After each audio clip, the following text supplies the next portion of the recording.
한국 사람들이 가장 한국적인 나무를 하나 고르라고 하면 꽤 많은 사람이 소나무를 떠올립니다. 애국가에도 나오고 산수화에도 나오고 오래된 마을 입구에도 서 있죠. 그런데 이 소나무의 영어 이름이 한동안 제파니스 레드파인, 그러니까 일본 붉은 소나무로 널리 쓰였다는 사실을 들으면 조금 이상합니다. 우리 산에서 그렇게 흔한 나무인데 왜 이름에는 일본이 붙었을까요? 혹시 소나무는 원래 일본에서 온 나무였을까요? 오늘 이야기는 이 작은 오해에서 시작합니다. 결론부터 말하면 우리가 흔히 말하는 소나무는 한국에만 있는 나무도 아니고 일본에서 건너온 나무도 아닙니다.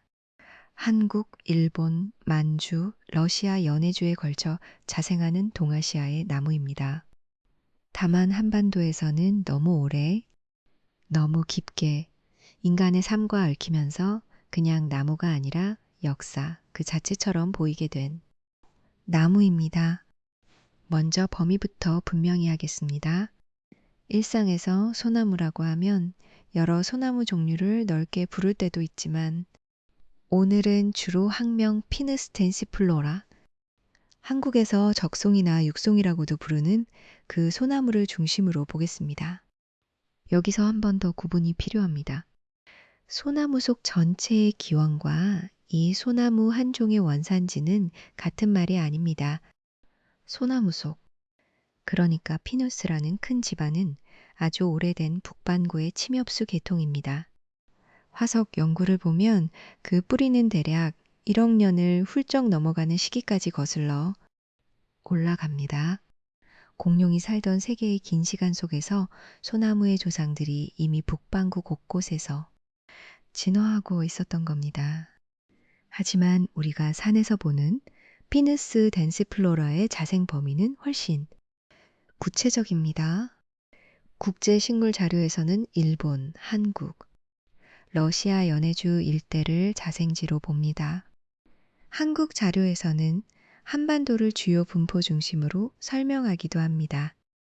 그러니 원산지가 어디냐고 묻는다면 가장 정확한 대답은 이렇습니다. 소나무 속은 북반구의 오래된 나무 집안이고 우리가 말하는 소나무는 동아시아 북동부에 자생하는 수종이다. 그렇다면 소나무는 어떻게 이동했을까요? 여기서 말하는 이동은 사람이 배에 싣고 대륙을 건넜다는 뜻만은 아닙니다. 식물의 이동은 훨씬 느리고 길게 일어납니다. 기후가 추워지고 따뜻해지는 사이 숲의 경계가 밀려나고 다시 올라오고 씨앗은 바람을 타고 가까운 곳으로 퍼집니다. 소나무는 햇빛을 좋아하는 나무입니다. 그늘진 숲 속에서 조용히 기다리기보다 불이 났거나 벌채가 있었거나 땅이 척박해져서 다른 나무들이 쉽게 자리 잡지 못하는 곳에 먼저 들어가는 성격이 강합니다. 이런 나무를 성구수종이라고 부릅니다. 말 그대로 숲의 빈자리에 먼저 들어가는 개척자 같은 나무입니다. 그래서 한반도에서 소나무는 자연의 긴 흐름과 인간의 간섭이 만나는 곳에서 자주 번성했습니다. 산불이 지나간 자리, 땔감과 농경으로 숲이 약해진 자리, 흙이 얇고 바람이 센 능선, 이런 곳에서 소나무는 버텼고 사람들은 그 버티는 모습을 보며 특별한 의미를 붙였습니다. 그런데 소나무가 한국사에서 진짜 중요해진 이유는 예쁘고 상징적이어서만은 아닙니다. 아주 현실적인 이유가 있었습니다. 소나무는 목재였습니다. 그것도 국가가 눈여겨봐야 할 전략 자원이었습니다. 조선시대의 배를 떠올려 봅시다. 바닷길을 지키는 전선, 물자를 나르는 선박, 궁궐과 관청의 건축재, 그리고 왕실과 사대부의 관과까지 좋은 목재는 권력과 국방과 의례를 떠받치는 물질이었습니다. 특히 곱게 자라고 단단한 소나무, 그 중에서도 황장목이나 금강송이라 불린 좋은 제목은 함부로 베어낼 수 없는 대상이었습니다. 조선은 소나무를 그냥 산에 맡겨두지 않았습니다.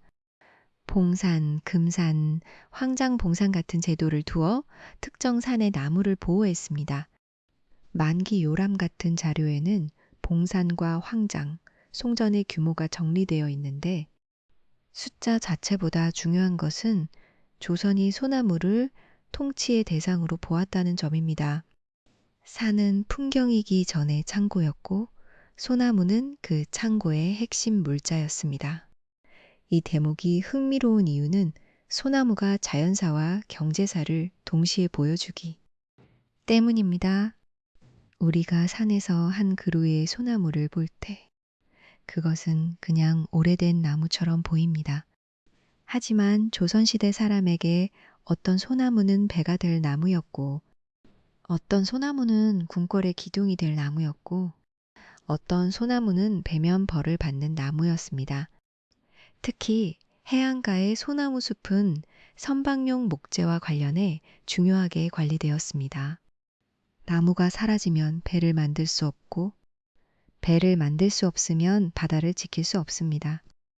그러니 소나무 보호는 오늘날의 산림 보호와는 조금 달랐습니다. 자연을 사랑해서만이 아니라 국가가 필요로 하는 물자를 안정적으로 확보하기 위한 정책이었습니다. 소나무가 한국 문화에서 특별해진 배경에는 이런 실용의 시간이 길게 깔려 있습니다. 그 실용의 나무가 어떻게 상징의 나무가 되었을까요? 답은 소나무의 생김과 습성에 있습니다.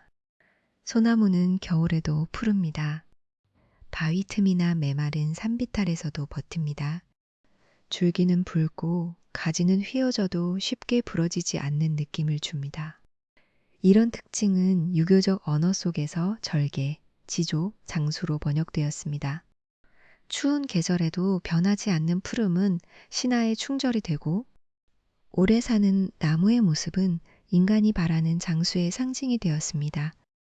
그래서 소나무는 그림 속에 들어가고 시 속에 들어가고 마을숲과 묘역의 풍경 속에 들어갑니다. 보은 속리산의 정의품송 이야기도 그 상징성을 잘 보여줍니다. 세조가 지나갈 때 가지를 들어 가마가 지나가게 했고 그래서 벼슬을 받았다는 전승이죠. 이 이야기를 고지고대로 역사 기록처럼 읽을 필요는 없습니다. 중요한 것은 사람들이 소나무에게 관직을 줄 만큼 소나무를 인격 있는 존재처럼 상상했다는 사실입니다. 소나무는 먹는 문화와도 아주 살짝 닿아 있습니다. 솔잎향이 밴 송편, 봄철 송화가루, 약재나 민간요법에 등장하는 솔잎과 송진. 물론 소나무가 주식이었던 것은 아닙니다. 하지만 향과 계절감, 정결함의 이미지로 음식과 의례 주변에 자리했습니다. 송편을 찔 때 솔잎을 까는 이유도 단순히 향만은 아닙니다. 솔잎이 달라붙는 것을 줄이고 은은한 향을 더하고 명절의 감각을 완성합니다. 나무가 목재와 상징을 넘어 맛의 기억에까지 들어온 셈입니다. 그래서 한국인에게 소나무는 산에만 있는 나무가 아닙니다. 집의 기둥이 되고 배의 몸체가 되고 마을의 경계가 되고 음식의 향이 되고 노래의 한 구절이 됩니다. 하지만 소나무의 역사에는 밝은 상징만 있는 것이 아닙니다. 일제강점기, 특히 전시체제가 강해지던 시기에는 송진 채취가 광범위하게 이루어졌습니다. 송진은 연료와 군수물자와 관련해 쓰일 수 있었고 나무의 줄기에는 송진을 얻기 위해 낸 상처가 남았습니다. 지금도 일부 지역의 오래된 소나무에서는 그때의 흔적을 확인할 수 있다고 연구와 보도가 전합니다. 숲을 걷다가 줄기에 반복적으로 패인 상처를 본다면 그것은 단순한 생태적 손상이 아니라 근현대사의 흔적일 수 있습니다.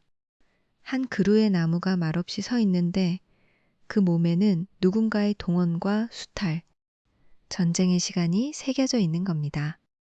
이 지점에서 소나무는 아주 조용한 역사 유물이 됩니다. 박물관 유리장 안에 있는 유물이 아니라 산비탈에서 아직도 살아있는 유물입니다. 이제 오늘날의 소나무 숲을 보겠습니다. 많은 사람이 소나무 숲을 보면 아주 오래된 원시림을 떠올립니다. 그런데 한국의 소나무 숲 상당수는 그런 의미의 원시림이라기보다 이차림으로 보는 것이 더 정확합니다. 이차림은 한번 교란된 뒤 다시 생긴 숲을 말합니다.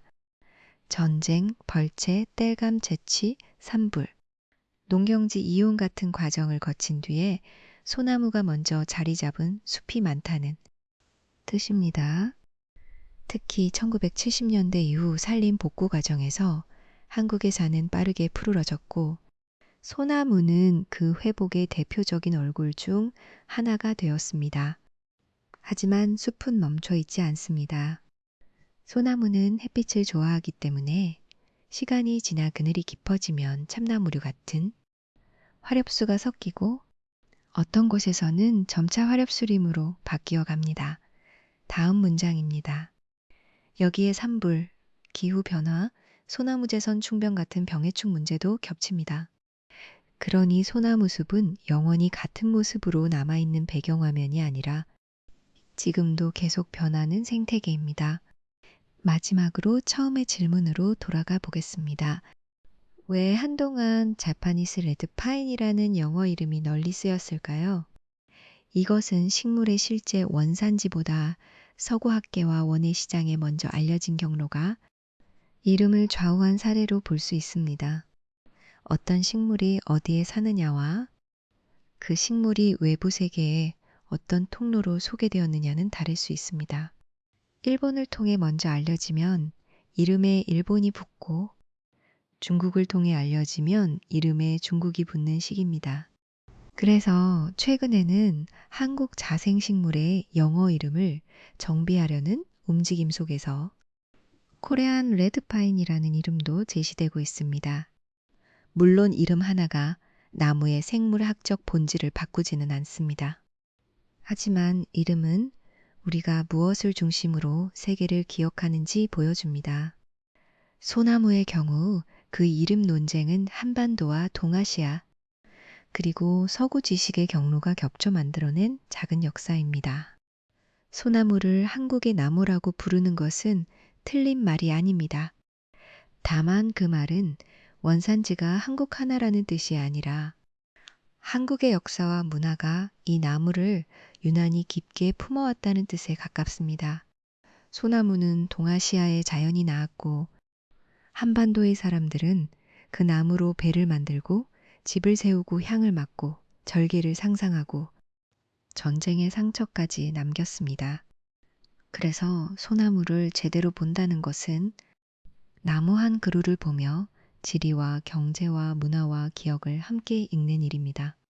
오늘의 결론은 이 한 문장으로 남기고 싶습니다. 소나무는 한 나라에서 출발한 나무라기보다 한반도의 시간이 가장 오래 머문 나무입니다.